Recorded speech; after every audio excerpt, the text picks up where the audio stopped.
আমার শ্বশুর বাড়ির আত্মীয় কিংবা বাবার বাড়ির আত্মীয় সবার জন্য আমার আলাদা একটা মায়া কাজ করে। যদিও কখনো কোনো কথা কাটাকাটি হয় সেটা আমি কিন্তু পরে ভুলে যাই, মানে আমার আর কিছু খেয়ালই থাকে না। যদিও পরে আমারই গিল্টি ফিল হয় যে আমি কেন কথা বলতে গেলাম এটা নিয়ে, কিন্তু এছাড়াও কেন জানি আমার সবার প্রতি অনেক ভালোবাসা কাজ করে, মানে অনেক আপন আপন মনে হয়। আসলে ব্যাপারটা তো এরকমই, আমরা মানুষ পৃথিবীতে থাকেই বা কয়দিন, যতদিন থাকে সবার সাথে যদি সুন্দর করে মিলেমিশে থাকতে পারে এটাই হচ্ছে ভালো দিক। যাই হোক, আমি এখানে হচ্ছে কিছু রান্না বান্না করব। এই রান্না বান্না করার কারণ হচ্ছে আমার মামা আসবে, এজন্য। আমার টোটাল মামা হচ্ছে 5 জন, তার মধ্যে যিনি 4 নাম্বার উনি আসবে। আমি ওই দিন উঠে রান্না বান্না শুরু করব। সকালে ঘুম থেকে ওঠার আগেই খালা আমাকে ফোন দিয়ে বলল উনি আজকে আসতে পারবে না, ওনার নাকি অনেক বেশি জ্বর।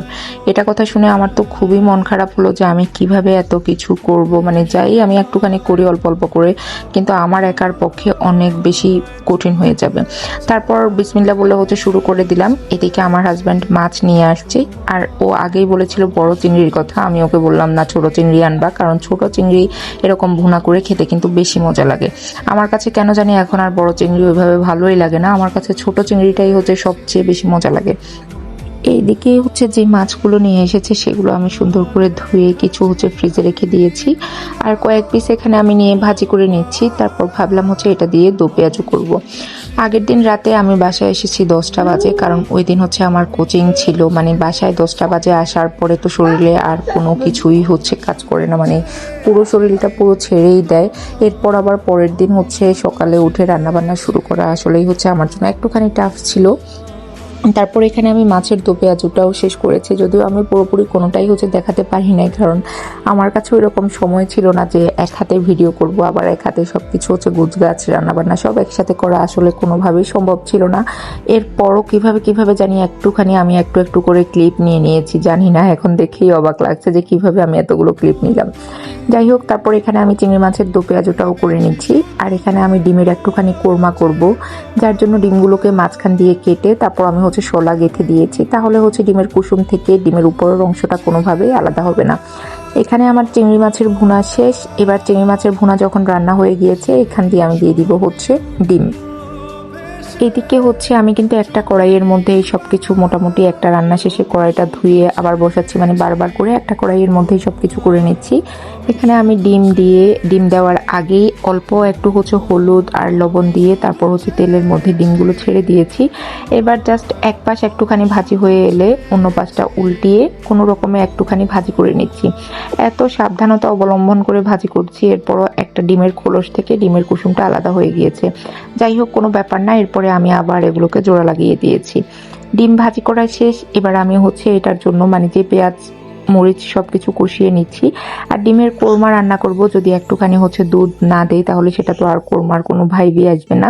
দেন আমি হচ্ছে মশলাটা যখন কষানো হয়ে গিয়েছে একটুখানি দুধ দিয়ে দিয়েছি, দুধের মধ্যে মশলাটা একটুখানি কষিয়ে এবার ডিম ছেড়ে দিয়ে রান্না করা কমপ্লিট করে নিয়েছি। আর রান্না শেষে উপর থেকে হচ্ছে শলাগুলো বের করে নিয়েছি। কিন্তু এই যে এখানে আমার ডিমের কোরমাও রেডি। কেমন লেগেছে আপনাদের কাছে সেটা কিন্তু আমাকে কমেন্ট করে জানাতে ভুলবেন না। আমি এতক্ষণ পর্যন্ত যা যা রান্না করেছি সেটারই একটা ভিডিও করে নিয়েছি।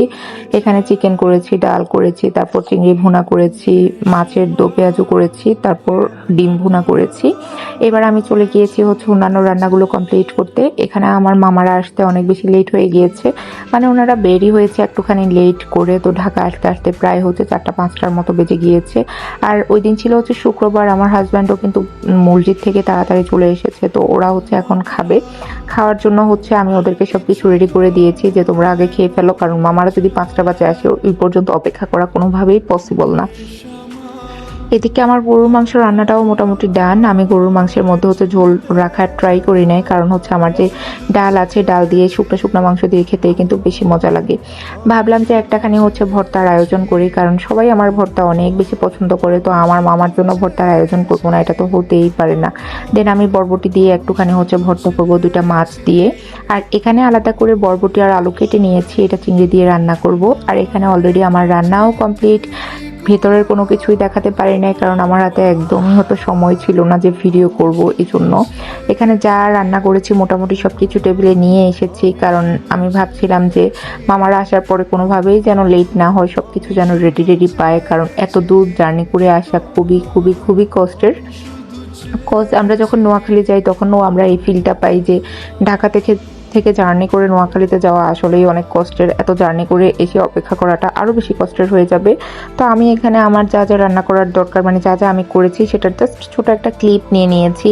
আর যখন শুনেছি মামারা মোটামুটি কাছাকাছি চলে এসেছে তখন আমি ভর্তাটাও তাড়াতাড়ি করে নিয়েছি।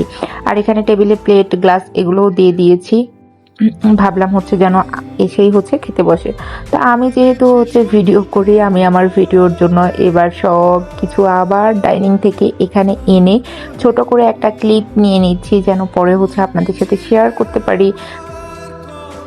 এই জন্য একে একে আমি এখানে এই যে সব কিছুই হচ্ছে নিয়ে এসেছি। যদিও হচ্ছে আমি মানে আরেকটু কিছু করতে পারলে আমার কাছে অনেক বেশি ভালো লাগতো, মানে আইটেমের সংখ্যা যদি আরেকটুখানি বাড়াতে পারতাম তাহলে আমার কাছে অনেক বেশি ভালো লাগতো। যাই হোক, এরপরে যা রান্না করেছি আমার মামা এবং মামুনি দুইজনই অনেক বেশি খুশি ছিল। আর এখানে সন্ধ্যায় একটা নাস্তার জন্য ছোট একটা ডেজার্ট বানিয়ে নিচ্ছি, এগুলো পরবর্তীতে শেয়ার করব। আল্লাহ হাফেজ।